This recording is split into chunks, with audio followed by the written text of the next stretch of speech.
Good evening and welcome to Falls Count Anywhere, the weekly web show podcast and of wrestling. My name is Larry the Axe Reed and I'm joined tonight by Andrew. How you doing, Andrew? Happening. Good to have you on finally. Yeah, it's about time. Excellent. So, just kind of launching into it, let's talk about ICW. Chris Renfrew just recently got announced to be in a ladder match against Wolfgang, Stevie Boy, BT Gunn. TLC. It's a table, lads, and chairs match. Yes, exactly. Obviously, this is NAK against each other. What do you make of that, Andrew? Do you see that? I mean, it's cool. Like I say, I'm really reasonably new to the ICW thing. Like, obviously, I've been into it for about a year or so. When I saw the Insane Fight Club on BBC and stuff, that's when I sort of got into it. And as Grado sort of became more popular, I used to find it quite hilarious. I find the whole gimmick kind of boring now, but it's one of those things. But I think from what I've seen recently, it's quite a cool little spin. Obviously, Wolfgang won the square go, which was an interesting thing to go with, obviously, because those guys are both NAK, and then they've been playing a weird, funny storyline with BT Gunn and Kenny Williams. Is it Kenny Williams? Yeah, you're gonna have to bear with me on certain wrestlers in the ICW. I'm still catching up with them all, but they've been playing that funny sort of respect storyline with the two of them. So I sort of sense like they might be breaking those guys up eventually. Obviously, there's all rumors and things of Kaylee Ray's going to NXT, and there's all different rumors. You always hear different rumors in the wrestling, but I think that whole TLC thing is quite cool. The whole power struggle with Dallas and Red Lightning is dragging on a bit, but it's still obviously it's still got the final outcome to get to. And Renfrew coming out as a Dallas guy was quite a cool little twist. I think it's a cool thing. Yeah, it's a cool thing to have. It obviously seems that they are definitely kind of setting themselves up to be. Set himself up to be kind of splitting up again. Basically, I think it's maybe not run its course, maybe, but I think it's definitely coming to its kind of natural end a little bit. They're going their own separate ways. Renfrew's got a title now. Wolfgang's got the briefcase. How long is it going to really last? I think with NAK, it's definitely going to be one of those kind of things. It's one of those things. It's sort of like. In some respects, sort of like the Shield, where everybody wants to see them sort of do their own things, and obviously people longer term fans and things have seen them do stuff prior to that. For me, my first sort of encounter of the NAK was at Suge's house party, and it was Renfrew against Dickie Divers, was it? For the ladder match, for the that's right. Yeah. So for me, I had no idea what was going on at the time. Absolutely no idea. But obviously catching up with certain things and watching on demand online, I've seen some stuff and it's quite cool.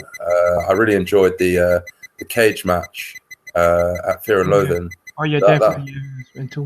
That was insane. There's some big bumps in that match. Exactly. Yeah. It's crazy to see those kind of guys. That was kind of like you kind of felt, well, they're gonna have to go. How big can they go? Yeah, definitely. Even at that match with the kind of Shug's house party you talking about a minute ago, that BT Gunn versus Mikey Whiplash, where he just Whiplash just ended up with just caked in blood. It was insane. I think he was stabbed. It was mental. Well, obviously, I went with my girlfriend. My girlfriend's not really a wrestling fan, but she can kind of get into it. She adapts to that sort of stuff, which is cool. But I think we were both just at the time like, oh my god, that's ridiculous. Because when he got powerbombed onto the stairs, the blood that came off his head, it was I haven't seen gore like that since CCW or any sort of the promotions like that. So it was crazy, but it was cool to see at the same time. But yeah, it's like. Whiplash is the kind of guy that just likes to push it to the next level. But then you always sort of, sometimes I feel like certain fans would find a sort of anticlimax and things like that. Yeah. Because he'll push himself to a point and you're like, right, this match is going to be crazy. Because I think I remember seeing you at the Fear and Loathing, and we were all saying someone's going to die. Someone's definitely dying tonight. Yeah. And when Mikey and BT Gunn took that bump from the top of the cage through the tables, It's horrible. I legit thought there was going to be some brain damage right there. That was that was a scary moment, definitely.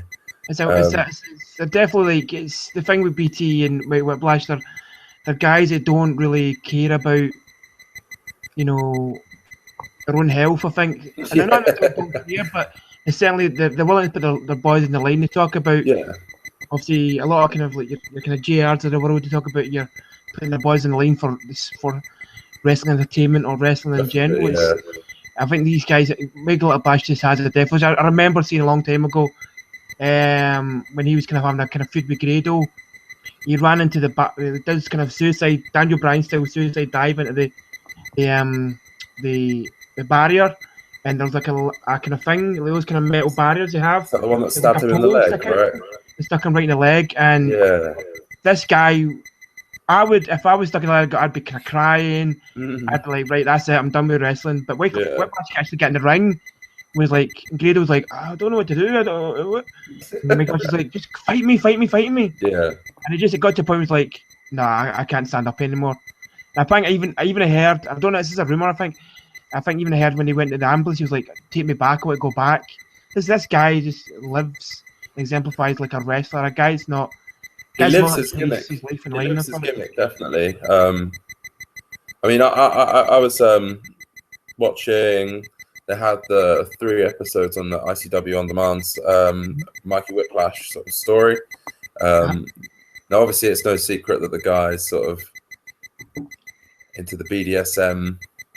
Yeah. Sort of, like, I'm not going to judge anyone. You know, everyone's got their own thing, but to sort of like, you feel like he takes that into the ring with him in some respect. Not that he's getting some sort of sexual gratification from that, but it's you know, like he can channel that side of his life, and he really absorbs the pain. Like, it's crazy. I mean, there are people in the world that can really take that sort of pain and keep going. It's got to be mad because it's a weird thing. It's a weird dichotomy that Whiplash has. It's one minute he's kind of coming out in this kind of makeup and being quite scary and like kind of, you know, brutal, and next minute he'll be SWA making jokes and calling little kids stupid and stuff. So it's a weird sort of like mix of styles he's got. I always think he's got a kind of funny side to him as well as being kind of quite a dark side to him. So it's cool. I really do. I have a lot of appreciation. Like, for me, I'm a very big fan of Whiplash.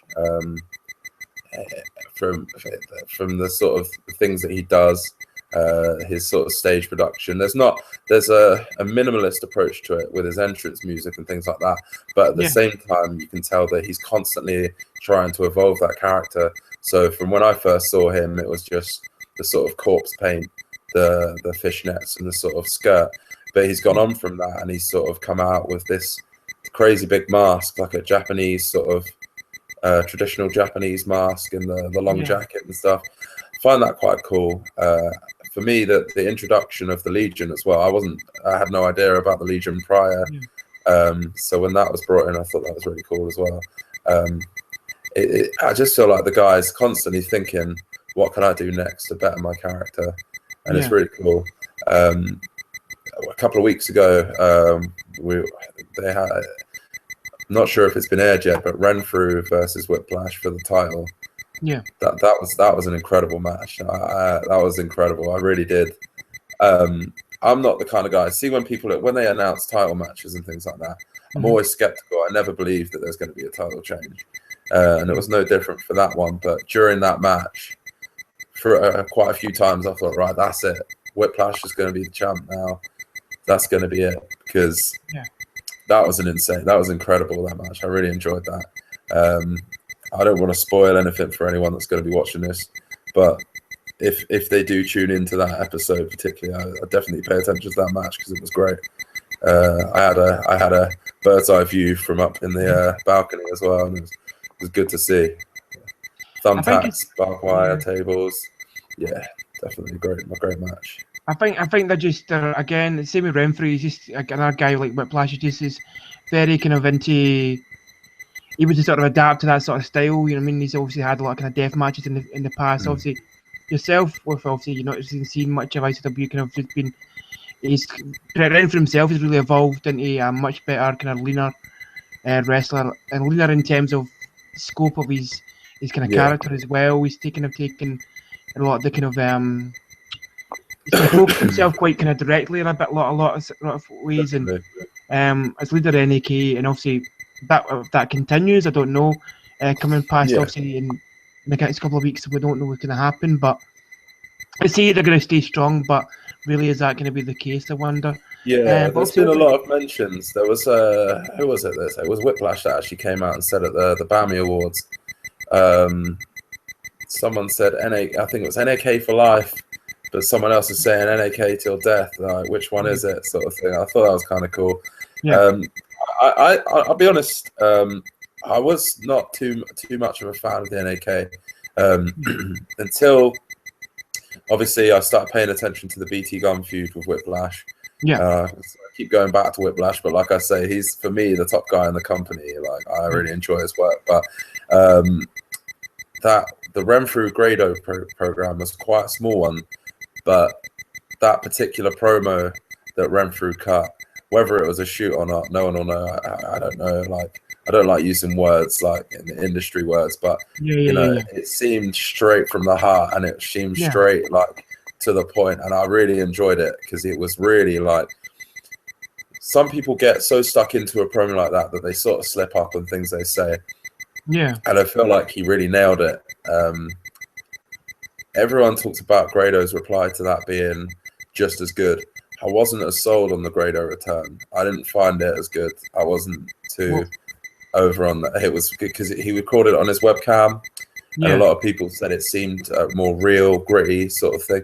But I wasn't sold on that too much.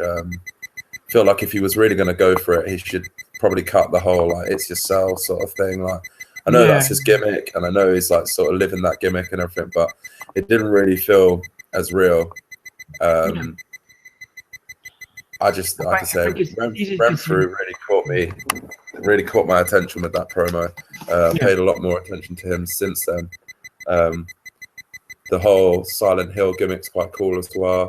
I know that he's done because he came out of the Square Go with the Silent Hill nurse and the Pyramid Head guy. Thought that was kind of cool, but I know he's done something similar to that before. I think he's done it with the nurses before. Not done it with the nurses, but had the nurses there. Of course, I can't really speak for their virginity. But I think it's easy to kind of get caught up in a promo and be sort of disingenuous. A lot of promos you think, like to WWE, you kind of think they're a wee bit more, a little bit obviously scripted, a bit more. When there was that kind of promo, it's kind of coming across like this guy really means it, and that's why people get swept up in it.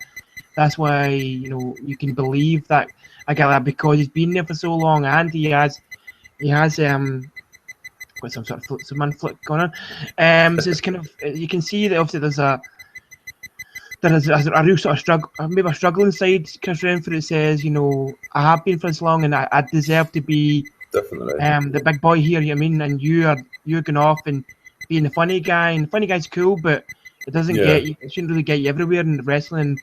I think that's what kind of Renfrew kind of tried to put across, and I love Grado. I think he's fucking awesome. Oh, definitely. Best made their goal. He's done a lot for British wrestling. Like, I'm sure I'm probably going to get a lot of trouble for this, but I believe that he's himself has done a lot for British wrestling to put it back in the market. Whilst he's a comedy character, he can be taken seriously, and I get the impression that he's working a lot on his physique. I think he is. Yeah. I've heard a lot of comments that he's cut a lot of weight, and every time I see him, I think he's lost quite a bit of weight now. He seems to be tanning a lot as well. I've noticed that he's tanning. It's a funny thing to notice, but Grado's definitely tanning. But I just think I'm sure that there's a lot of people within that company that really want to show that whilst Grado has got that comedy aspect, these are actually like legitimate wrestlers. They're not just your usual sort of like I've seen a lot of UK promotions, not so much the bigger ones. I know that there's a lot of popular UK promotions out there at the moment, but I've seen a lot, and I've sort of seen a lot of WWE rip-offs. I've seen Shield rip-offs. I've seen a Bray Wyatt rip-off. I've seen a lot of really bad stuff that I've just been like, Christ, that's horrendous. I won't name any names, but yeah, these are some bad promotions that think a lot of themselves. With ICW, I get the impression a lot of the guys there really want to show themselves off as like a legit wrestlers, and they are. Like, there's some great talents. Definitely, 100%. Who are your kind of guys in WWE? Sorry, not WWE, in ICW. Right? Who do you think are your kind of? You talk about Whiplash. Yeah. After you've only kind of been in it maybe for a little bit, a year or so. Yeah. Who's your kind of? Who else you kind of like? Who else you kind of enjoy in ICW? I'm 100% on this as well. This is something that I've sort of been on Instagram a lot recently, and it's sort of played over in my head. But I believe Tommy End's going to be signed to NXT within the next year or two, without a doubt. He's now this is another thing that I have a pet hate of, is the big guy versus the little guy. A few weeks ago there was Big Damo versus Tommy End. And I was like, this is going to be a snore fest. It's going to be the same old stuff. Or you take out the big guy's legs and whatever else, and that's the rest. That's the history. But that match was incredible. I was really, really, really sold by that match. And for a sort of mid card on a TV tape-in sort of thing, it was great. Damo was selling the knees, but then at the same time, no selling the knees, and there was kicks and big elbows and discus clotheslines, and it was just amazing. Tommy End sort of came to my attention, Fear and Loathing. And just since then, he's just really, like, every time stepped it up more and more and more. I didn't actually realize he was actually quite as big a wrestler as he is. I was speaking to a friend the other day who said, "Oh, I absolutely love Tommy End. He's great." And then I was on Instagram and I'd seen he was out in America and he was staying with Solomon Crow, who obviously is not with NXT anymore. He's back at CZW, but sort of gives me the impression that if he's staying with those sorts of people, then he's got to be in contact with the NXT or WWE somehow. If not, then he should be, because that's a talent that they need. I believe. I think because again, he's kind of a darker kind of guy. He's very much into his kind of Satanism and metal and his hardcore and stuff. And I think that he kind of like Michael Whiplash, maybe that's slightly different because he's a little bit younger. He's got that kind of. He's kind of. Well, let's just say he's a good looking guy. He's going with the kind of girls. I think the girls would love him over there in NXT. He'd have great feuds with kind of Balor. He's got the marketability of CM Punk. Yeah, definitely, 100%. He's got his skills to kind of go over there and kind of rip it up, basically. Definitely, because he's a kickboxer, so he's got that sort of Daniel Bryan, CM Punk sort of marketability. Tattoos as well and stuff, Tattoos, beards, slick back hair. I mean, that's very popular thing for the last couple of years. Money, just complete money. Exactly, but he's just, I don't know. For everything I've seen of him so far has been good. He hasn't missed a mark, in my opinion. Not one bit. He's been great. I find maybe the fact that I believe he's from Amsterdam. I'm not too sure. He's from Amsterdam. He's Dutch. Yeah. That's right. So maybe I haven't heard too much mic work from him. There might be an issue there, but other than that, like sometimes I feel like if someone hasn't got mic work, don't put them on the mic. Just leave them away from the mic. Keep them a silent, dark character, or even just a brutal guy. It doesn't need to be. Some people just don't need that mic work. So I think Tommy actually himself, he does have. He's got quite a kind of Americanized accent. Jamie, obviously Jamie from they're kind of one of the guests in the podcast. He is obviously a good friend of Tommy through the Bad Guy brand. So we spoke to him quite a few times, and he's kind of had his hair cut by him and stuff. And he has got a kind of, if you speak to him kind of face to face, he's got a very Americanized accent. It's kind of quite, it's because of in Amsterdam, in Holland, they have a lot of American TV shows, so they have this kind of very Americanized sort of hello. So he's got a very kind of. I think he could go over there and he can go on the mic, and I've seen his kind of promo work in SWA. He's in ICW talking a little bit. I've seen him, I've seen him obviously in Progress as well. He talked about eating somebody's soul at one point, which is pretty dark. But he's got a good package. I think. Yeah, definitely. Don't tamper with him too much and make him sort of you can market that easily. I mean, like I said, I've seen him walking around in a denim jacket, sleeveless jacket, that sort of stuff.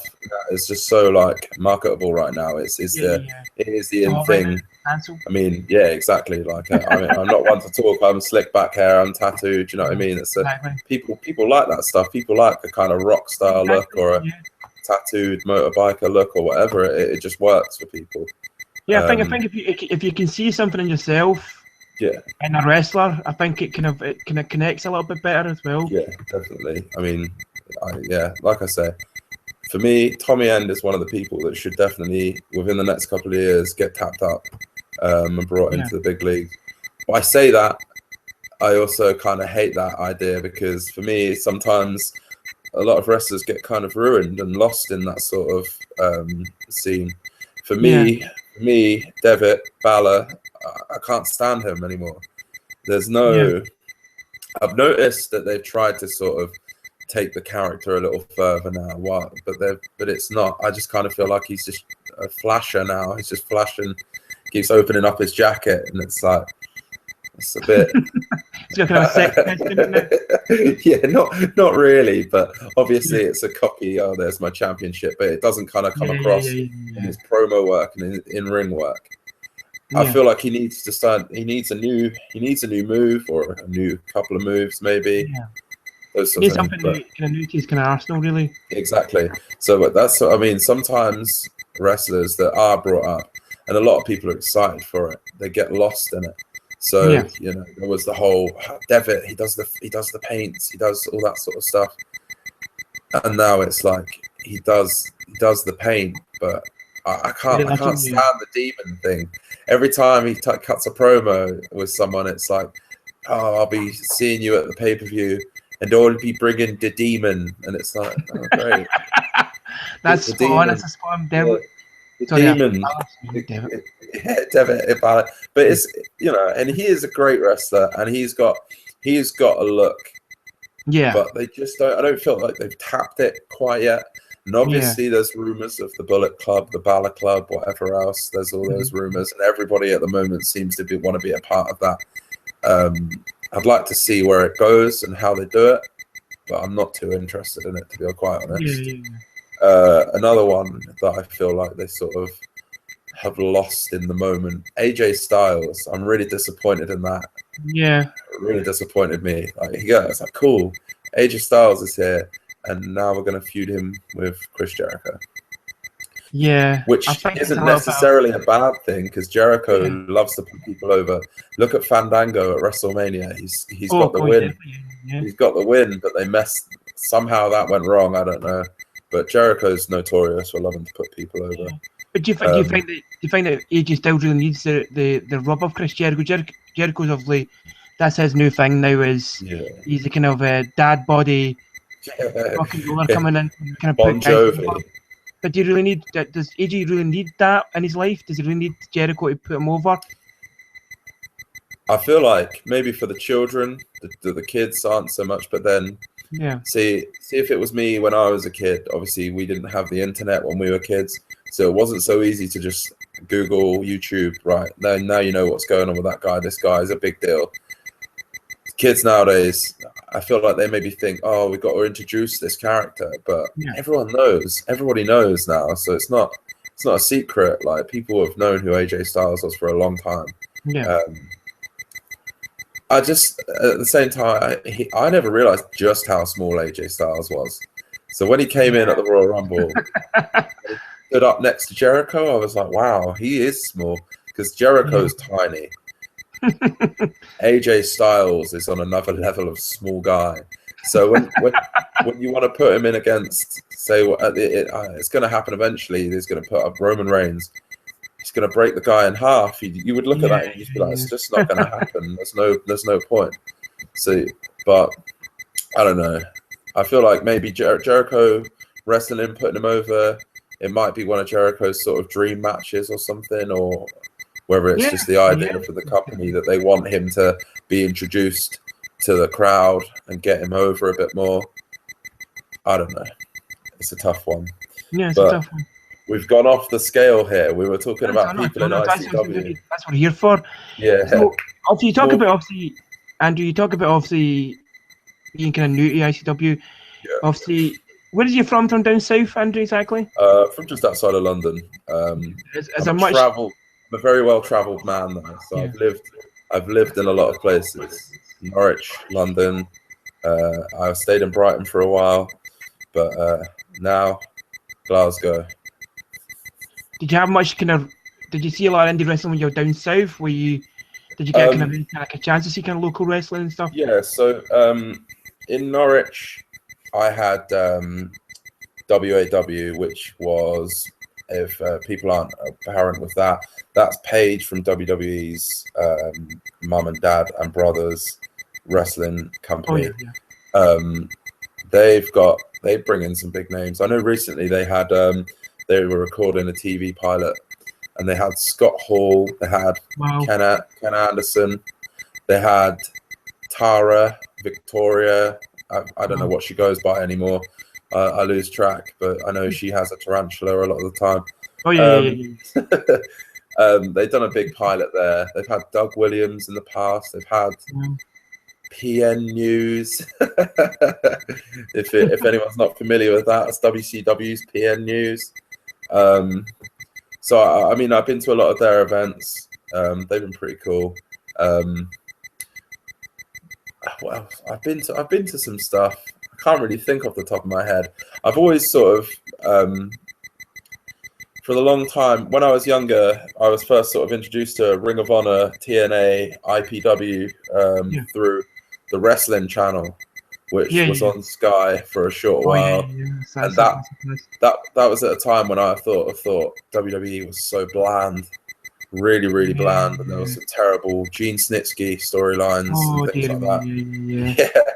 So the wrestling channel really broadened my horizons. TNA was at that time, and it's such a shame. I look at TNA now and I just think, wow, I can't believe at one point I genuinely thought that TNA would be able to challenge that brand. And up until a very late point, it was when Bischoff, Flair, and Hogan joined that I was like, nah, there's no chance. Yeah, well, went kind of downhill from there, really. Yeah, they were really onto something. I like TNA at that point. TNA, obviously, with the X Division, when that was kind of a bigger thing. Which was kind of obviously with you still got a 6-sided ring, but when that was kind of first introduced, and it was kind of a bigger kind of like, wow, this is so different, you know, and kind of Kurt Angle was kind of going over there. It's sort of that was huge, and there was a lot of people that I hear a lot of people nowadays badmouth the 6-sided ring. For one reason or another. I know a lot of people kind of hear what wrestlers say and they go, oh, it's that. So obviously I heard a lot of wrestlers say that taking a bump in a 6-sided ring is like one of the most painful things, and it's a stiff ring. But on the other hand, on the other side of things, like that was a whole brand new thing. I'd never seen anything like that. I didn't know that there was that even in production. So obviously TNA to begin with was a 4-sided ring. But then when the 6-sided ring came in and the production was quite cool, they had like the tunnels like leading up to the ramp, and it was really there was a lot of things that I liked about TNA at that time. Low-Key was probably my all-time favorite in the indie wrestler. Oh, it's amazing. Low-Key's just amazing. Like he's kind of not. He's winding down now. He's not what it was, but in Ring of Honor, when he was hitting the key crusher and he was doing the backflips, elbows, and man, I've never seen anything like that before in my entire life. His feuds with Homicide, feud with CM Punk. I mean, there's so many feuds that you can think back to in Ring of Honor that I just obviously I feel like WWE and Ring of Honor at the moment have a working relationship where they allow the videotapes and stuff like that. But I really wish they would buy into some of the stuff from Samoa Joe, CM Punk, and yeah, definitely. Summer Punk. There are some classic to watch matches it. that people need to know about. Not just the Summer of Punk, but Yeah, just the things that they used to do are insane. I think it might have been correct. I might be wrong, but I think it was Homicide versus CM Punk, and I think they fought through a strip club. Jesus. I think I remember seeing them fighting through a strip club, and at 14 years old, I was like, "This is outrageous." This was, the Attitude Era was like some of my fondest memories, and then this is happening, and this is like so raw and real. It was something else. It was great. But yeah, Ring of Honor was I didn't catch up too much with Ring of Honor. I only watched it really because at the time AJ Styles was a huge deal to me. Like, I was really over on AJ Styles. Yeah. I hate to admit it, but I really enjoyed Christopher Daniels for a while. Oh yeah, definitely. Still amazing. Chris Evans is still amreally I'm not a big fan of his anymore. The addiction at Ring of Honor just now. They're probably two really innovative guys who just are really amazing at what they do. It's good to see, because I know that Christopher Daniels is old. He's old now. He's getting on, but it's good to see that he can like change it up still. Yeah, he's still got Curry Man inside him. Definitely, yeah. Curry Man's still there. Do the Curry Man. I don't know. I don't like Christopher Daniels anymore. I sort of found him getting really cringe, and it's not his fault. It's TNA's fault. TNA just got real bad with their booking. I genuinely don't understand how TNA is still a company. People might not like me for that comment, but I'm sure there's a lot of other people in the world that are looking at that and saying, "What is going on?" Yeah, there's some booking that I don't keep up with TNA anymore, not one bit. There's no passion in me to be like, "Oh, cool, Matt Hardy's new champion," which I saw yesterday. Yeah. Oh, Matt Hardy, and he's got what do they call him now? Tyrus, yeah. Who is Taurus? I can't believe anyone would try and market that as a monster heel after being the Funkasaurus. Yeah, you can. It doesn't work. It does not work. And then Matt Hardy, I mean, cool. Like, Matt Hardy's a legend. He's always going to be a legend. But at the same time, he's one of those guys where it's a bit. Is he still smoking something? Yeah. Definitely, the time was there, and like, it's cool to see people like the Dudley Boys are now back in WWE. That's cool, but that's not something that I want to see permanently on a big like storyline level. It was like a couple of years ago when the New Age Outlaws were champions again. It was cool. That was the most boring thing to me, really. I was like, why are they champions? And exactly. I mean, I was at that WrestleMania, and the match with the Shield lasted about 5 minutes, if that. Like, it was a real rush job, and I was quite confused by it all. Didn't make a lot of sense. But see, I keep seeing that Matt Hardy's really pushing for a Hardy Boys comeback, and that's the kind of thing that would, I feel like, bring back the older fans. Oh, look, the Hardy Boys are back, and they'd watch for 5 minutes and go, okay, they're old men now. It's not what it was when Jeff Hardy was throwing himself off a 15-foot ladder. You see that now. If you were to see that now, it's the kind of thing where you're like, you need to grow up a bit, man. You're not. Listen, Granddad, sit down a minute. Exactly. Had your chance. I don't think you really need to see the Hardy Boys in WWE. I think, as I say, their time in the sun is gone. Jeff is a shell of his former self. Matt's a shell of his former self. They come back. They're not going to take bumps. They're not going to go. They're not going to see, TLC. Matt Hardy again. Not going to see Edge Christian. If Matt Hardy's going to do anything, he needs to like get in shape first. I know that he lost a lot. I know he's older and whatever else, but even like the last time I saw him in WWE, he had a bit of a belly on him. And I'm not a small guy, but that's a professional athlete. You know what I mean? So, I don't know. There's that, and then like, Jeff Hardy, man, wow. All I need to really say is, like, a couple of years ago, it was brought to my attention again that he had a gimmick, Willow. Yeah. Oh, And not the Warwick Davis character. His own No, weird no. Omega This wrestling was thing again. this was a man shrieking at the top of his voice, spinning an umbrella. I honestly can't believe. Apparently, there were rumors that he'd pitched the idea to whoever, excuse me, to whoever it was in the company, Yeah. and showed them some videotapes from when he was a kid. And I've seen a video of him doing it when he was a kid, and he's in a bush, and it just so happens to be a willow. I just can't. There's things that should be done, and there's things that should not be done. And there are people within an industry that should not be allowed to make decisions. Whoever gave that the go-ahead should not be within the wrestling business, in my honest opinion. I think Jeff Hardy's he's again. It's just to say he's had his time, and it's I think he's going to hang up the boots. He's not. I mean, he's kind of people who's put it down anymore, is he? No, but there's also a time in your life when you need to stop taking acid, and that's Jeff Hardy. Jeff Hardy. There's things I think most people have seen the infamous thing where he turned up to a TNA pay-per-view as the champion in a match against Sting. Yeah. And Sting had to force the pin in like less than a couple of minutes. Now that's obscene. Like, you really need to take a look at yourself and your career and your lifestyle when that has to happen on television, on a pay-per-view, in front of, like, I don't want to say millions of people because I don't believe TNA has millions of fans.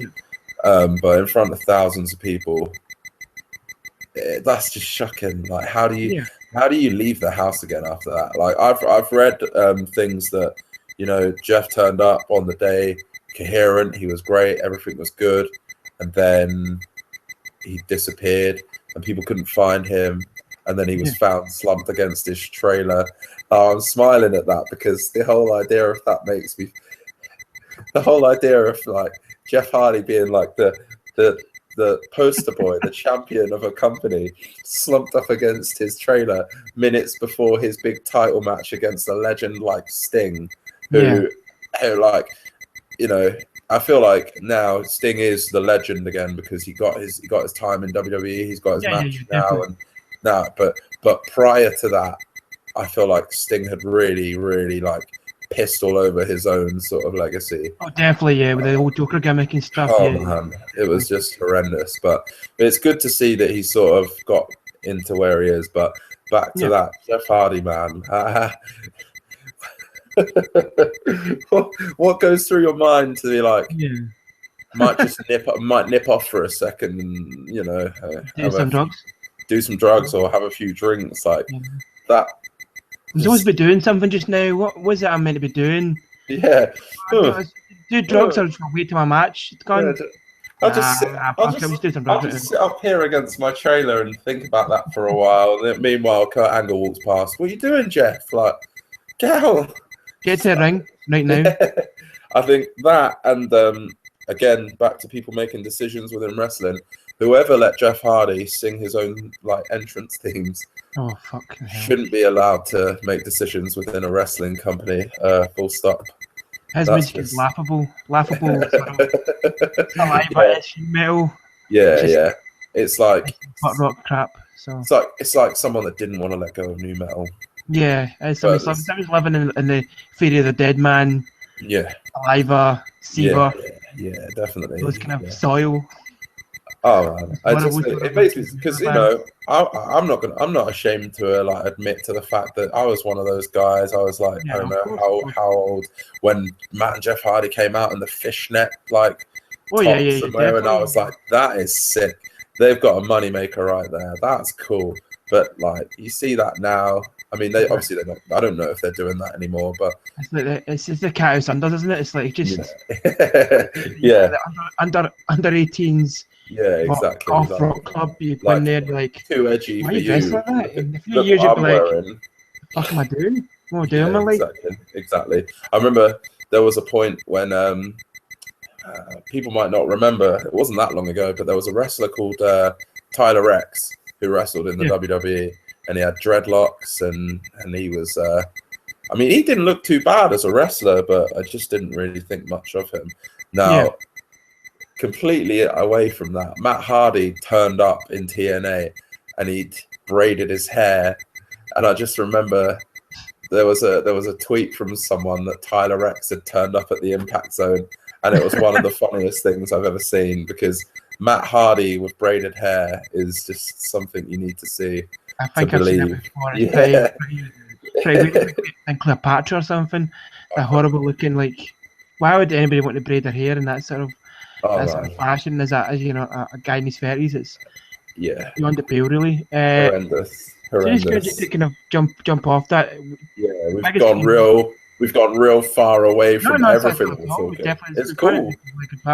This is why I like to talk to people about wrestling. Yeah. You don't get to talk with like people very often that have a wide knowledge of things, but it's cool.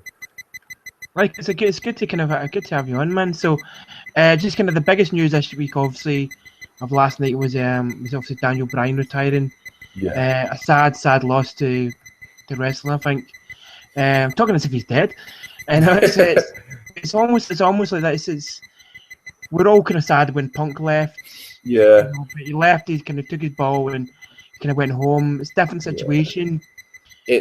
Daniel was kind of like it's a kind of a where you're kind of giving up and you're kind of forced to hand. Yeah. This guy who loved and breed wrestling, and it's a strange one because what do you make of that, Andrew?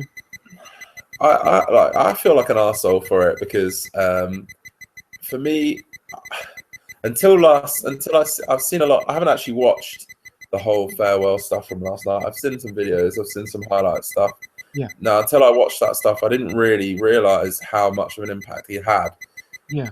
But for me, it never really gelled in the WWE. Now, I know a lot of people are going to disagree with that. And I know people do, because I've had this conversation 1,000 times before. He's a great wrestler. He's a great guy. Like, I honestly, like, I don't like have a bad word to say about him as a person, but it didn't gel for me in the WWE where it did. Yeah. In Ring of Honor, he was having great matches. Of course, definitely, 100%. With talents that could like sort of mirror what he was doing. Yeah. He had some matches with CM Punk when Punk was champ that were great. And obviously he's done some stuff.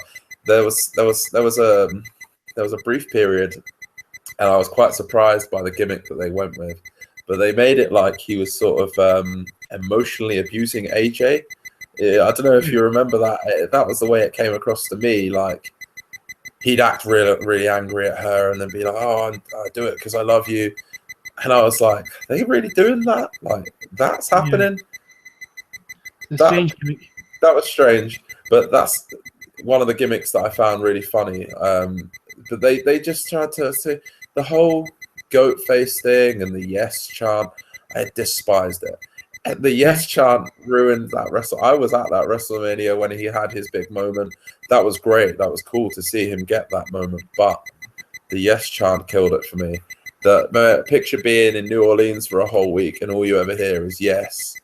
And everyone's in your face being really aggressive, screaming yes. Man, it gets tedious. I struggled to really like enjoy that period. So you're more of a fan of him when he was in Ring of Honor? Yeah, it was the Ring of Honor stuff. It was like, I feel like it was like the American Dragon sort of stuff was cool. But the whole goat thing, like there was a point when he had furry boots on.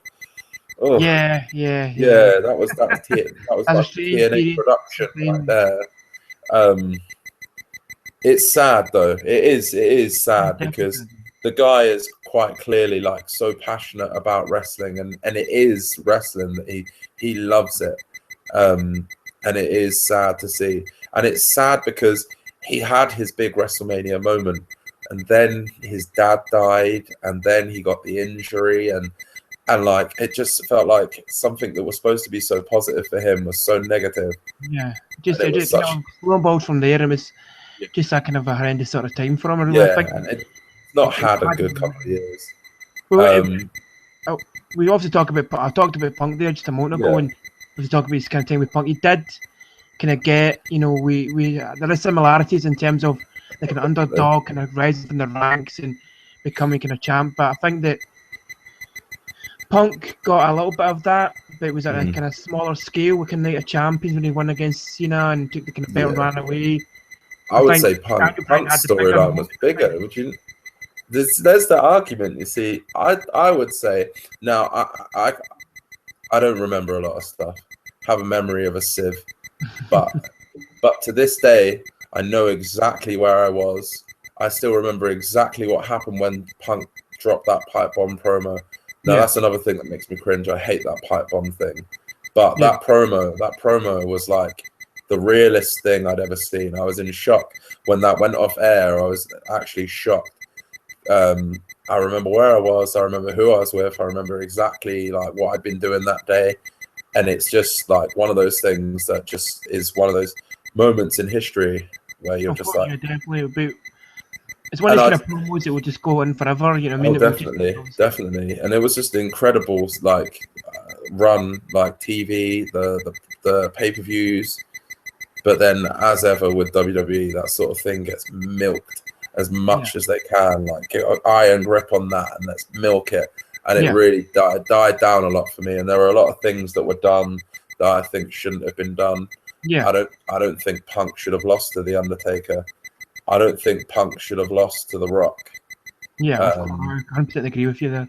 And if he had lost to The Rock, I feel like that should have been a triple threat match at WrestleMania. Yeah. But there you go. That's what happens. Like, and it's terrible because Punk for me carried the Undertaker feud. Punk for me carried the feud with The Rock.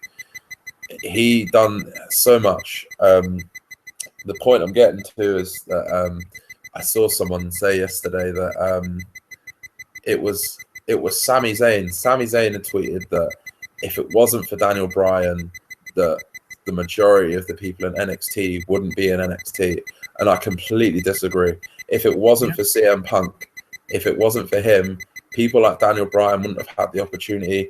The fact that CM Punk walked out on that company, I think, is a direct reason that so many of the internet sweethearts and indie darlings have been signed up to that company. Yeah.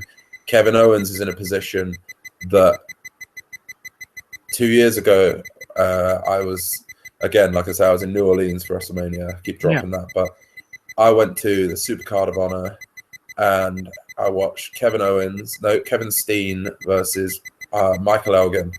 Yeah. And that was an incredible match. And I already knew who Kevin Steen was before that, and I knew I was a fan. Yeah. But there was not one part of me that ever thought he would ever make it to 100%, NXT or WWE. Like the fast track that he was given is absolutely insane, considering definitely some of the other people that there are that are just as good, if not better. I say that I disagree with myself because I think Kevin Owens is like liquid gold. He can. I'm waiting for this. I'm waiting for them to do Owens versus Lesnar. That should, in my eyes, that should be the match at WrestleMania this year. Unfortunately, I'm pretty sure we're going to get Bray Wyatt versus Lesnar. Not to discredit either of those guys because I absolutely love Bray Wyatt. That's another person that's been booked horrendously. Oh, 100%, definitely. He should be on top. Now. He should be on top. He shouldn't have lost to The Undertaker either. If they were going to do that feud correct, they should have had it. I know it's 2016 now and people don't believe in magic and everything else, but they still play that with Bray Wyatt. And if they were going to do that feud, they should have taken on the aspect that Wyatt took his powers. Wyatt was the new guy. You know, but they were never going to do that. So I think it came in. Bray Wyatt came in with kind of nuclear heat. He came in with this amazing gimmick, this amazing sort of run, and then he just became. It went from WrestleMania last year. I think it just when he had that match with Undertaker, just went like a nosedive into kind of. Yeah, I mean, even before that, the only notable win I can think of. And this goes back to Daniel Bryan as well, because this is actually one of the only matches that I can really remember thinking, wow, what a match. Daniel Bryan versus Bray Wyatt. Royal Rumble, when Roman Reigns got the monumental heat. Yeah. And the number 30 guy was Rey Mysterio, I believe. And everyone was wanting it to be Daniel Bryan. That was an incredible match. And it was the finish. It was a Sister Abigail onto the barrier on the outside. It was incredible. That was a great match. Yeah. Oh, yeah. That was brutal. That's one of the only real notable wins that I can think of from Bray Wyatt. Yeah. He's had his runs with Cena. The match he had with Cena at WrestleMania was dog shit. Yeah. I can't stand the Wyatt family gimmick. I think it's ridiculous. If they're going to do it, like, Wyatt's good enough by himself. Those other guys don't bring anything to the table, in my opinion. The only one that does is Luke Harper, and that's only because he's an incredible wrestler. Again, Brody Lee is an incredible wrestler. Oh, definitely. He's not given enough time when they seemingly want to go more with Braun I can't even say the guy's name. Stroganoff. Yeah. He looks ridiculous. He's too big. Too upper body big. A strange look to him. Yeah, some people like that. Some people like it, but I can't look past the fact that he was one of Adam Rose's rosebuds. Yeah, you can't really look past the fact that he was, he's been the most obvious looking guy that like a sore thumb, and now he's suddenly in dark black sheep, and it's cool. But this is at the beginning of this. I was talking about big guys. Go for the knees, take them out at the knees, and that'll go. He is that guy. Like, like, oh, how are you supposed to stop this big guy? Everyone's taking him out. I've seen him like going over the ropes, getting beaten down easily so many times now that it's like, you need to stop trying to market him as something that he isn't anymore, because it's just pointless. But that's WWE's way. I still watch it, so I complain. We all complain as much as we do, but we still watch it because there's still people we want to see. There's still things we want to see. Of course.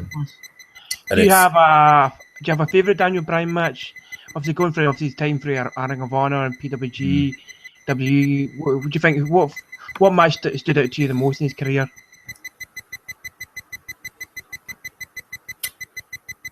Off the top of my head, I can't even remember who he was actually against. It was a Japanese wrestler, and I want to say it was Kenta, but I don't think it was.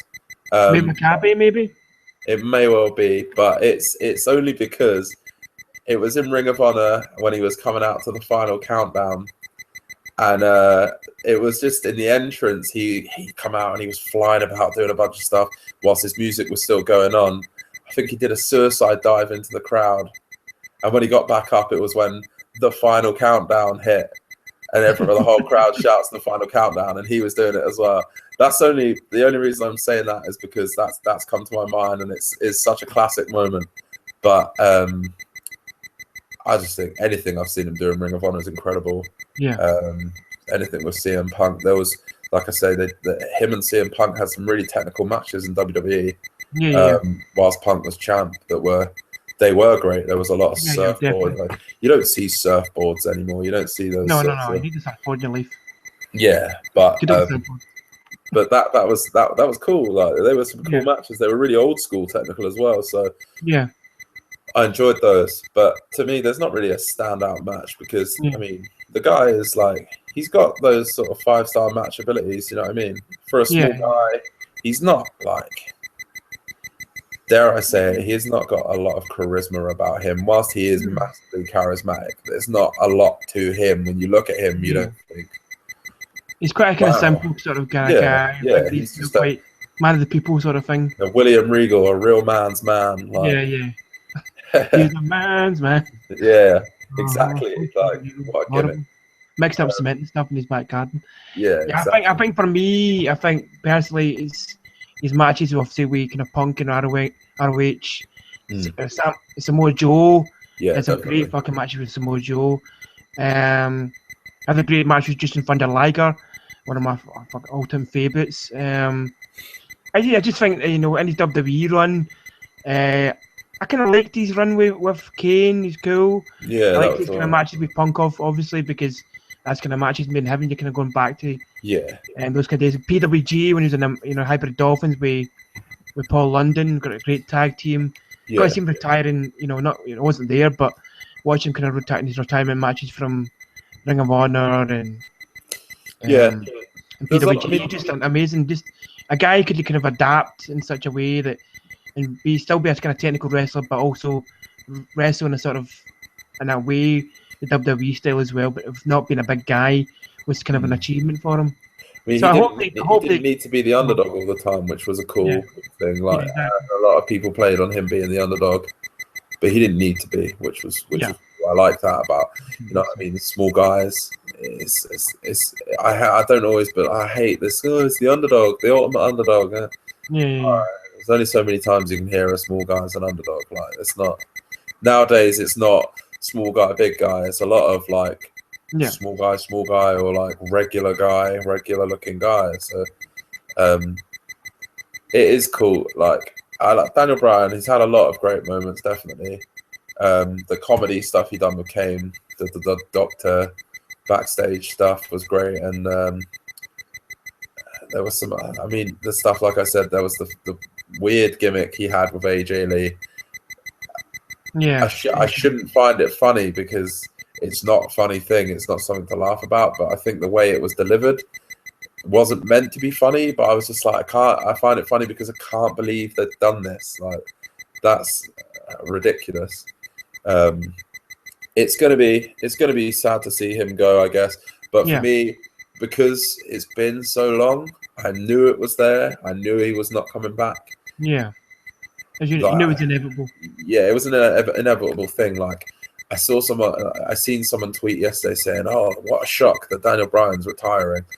I don't personally think it's shocking. I think that everyone's known it's going to be happening.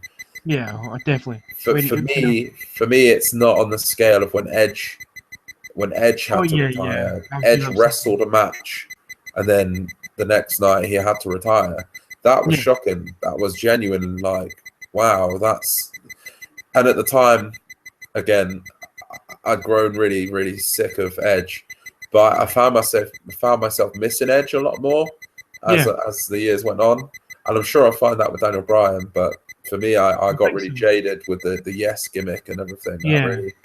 I did find myself getting quite bored of that. So it's a shame, and it's obviously that guy loves that, and I'm sure I'm hoping, because see, with Edge to begin with, I felt like he was like floating around in a sort of in a limbo. He didn't have anything to do. Yeah, he was sort of like, that's me now. What do I do? For Daniel Bryan, I sort of feel like there's going to be a backstage. Either he's going to be a booking agent, or he's going to go to NXT and train. I think he'll take some time away from the business and focus on maybe starting a family. But I think you talked a little bit about that. Yeah, I do believe that he's got. Yeah, I do believe he's got like a future within that WWE. Yeah, I think whatever he chooses to do for now, I think it'll be. I don't think he'll become a trainer, because he's talked about being a trainer before and said that I don't like to be a trainer because I wouldn't understand if somebody couldn't get how to do a move. I can do it perfectly, so how can you not do it? So I would just be kind of frustrated by it. But maybe he's talked about maybe being an ambassador for the company. Certainly, obviously, with kind of Connor's Cure and stuff, he's done a lot with that. Oh yeah, that's incredible. That's one of those things. And there's been a lot of negativity put onto that. I've seen a lot of people say negative things about it, but that was such a good. Do you know what I mean? You don't have to do those things, but the way he kind of brought that Connor into his life and the family and sort of done, that's like, I think that was an amazing thing. I mean, John Cena's like, I'm John Cena's like #1 critic. I despise the guy as a wrestler and a character, but as a person, you can't discredit the fact that all the things he's done for Make-A-Wish. That's amazing. Like, if I mean, if I could be put into that position, I would love to say that I could do that, and I'd love to do that, but I don't think I could do half what he's done as a person and as a figure. You know what I mean? In the business, it's not his fault. He's put in the limelight that he is done in that spot. Yeah, but he's done great things with that, and you can't discredit that guy one bit. But I still fucking despise John Cena, so don't get that twisted. So just kind of wrapping up, I think just to say, obviously, we're sad to see Dan Bryan go. We will definitely be missed, and even if he wasn't on TV for a long time, he was still very much a kind of a presence within the WWE universe, and hopefully we'll see in some capacity in the future. Just kind of wrapping up. Just going to jump back, obviously, just a little bit of a plug here for ICW. They are opening the doors to their Wrestling Asylum on Friday night for a Asylum show. It's featuring all your favourites from BT Gunn, Jack Jester, Red Lightning, Wolfgang. Wolfgang's facing a guy called Flex Hunter, which is possibly the best wrestler name I've heard in my fucking life. Flex Hunter. That's a real name. 80s. That's an 80s name. Throwback there, yeah. Imagine fighting Barry Horowitz and like fucking superstars or something. Imagine, picture Vince McMahon. Who's this? It's Flex Hunter. It's a great WCW name, I think. Yeah, definitely. Great jobber sort of name, but hopefully it's not a jobber. He looks like fucking the tits. He looks like a big man. It's an interesting looking show, definitely. GPWA. It's quite cheap. I think it's quite cheap tickets, maybe £10. If you obviously see facing some of the kind of students here, they get a chance to kind of fight with Lionheart as well. Also get Casey Owens, one of the Owens twins versus Molly Spartan, who's kind of got a kind of Deadpool gimmick, which is cool as fuck. Hopefully you see some of you guys there. If you see me, please say hello. I know I'm probably need to watch this, don't worry. Please spitball in the wind here. But everyone watching this already knows who you are, Larry. Yeah, man, I'm a fucking legend. If you want to check it out again, please, we're obviously here every Tuesday.